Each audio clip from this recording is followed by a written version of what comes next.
Hi, I'm looking this week at our discussion question of the differences between freedom and liberty.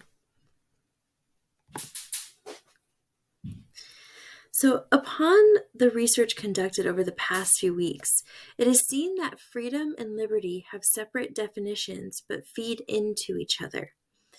Without freedom, there can scarcely be liberty, but without liberty, it is difficult to maintain freedom.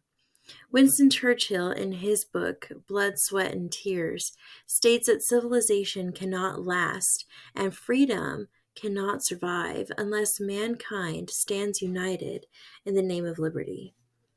He believed that rule of law benefits all people in order to maintain their freedoms. To add to this, in a broadcast made by Churchill in 1938, he also points out that freedom draws people to want liberty. Liberty is a means of preserving freedom, and without it, there is no freedom. I think that it is important to indicate where many of these ideas originate from. Moira M. Walsh wrote in her article, Aristotle's Conception of Freedom, that it is important to understand freedom in order to understand certain forms of democracy. Aristotle believed that freedom is the ability to do and choose what we desire. He gives the example of slavery.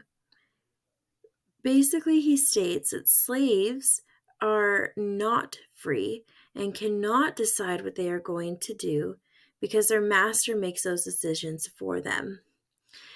They do not have the freedom to decide their own purpose, their own path, their own life, their own choices. Everything that they do is at the decision of the master. So, we see that making the slaves in this way, like not having the freedom to choose, makes their purpose being that of which the master gives them. On the other hand, the master is the one that has freedom. They have the freedom to choose, and they have the freedom to dictate what it is that the slaves do.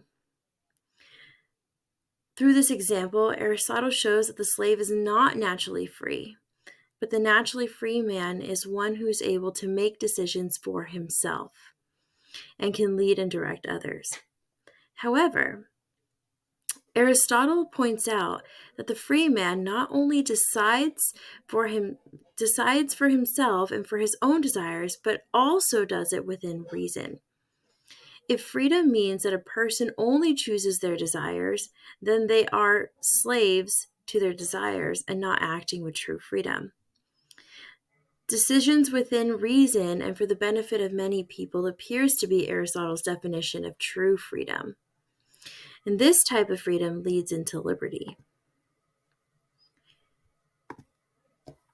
Now, Caroline Robbins, in her book, The 18th Century Commonwealth Man, gives an account of the ideas of liberty and freedom. She shows this within the British governments of the 18th century.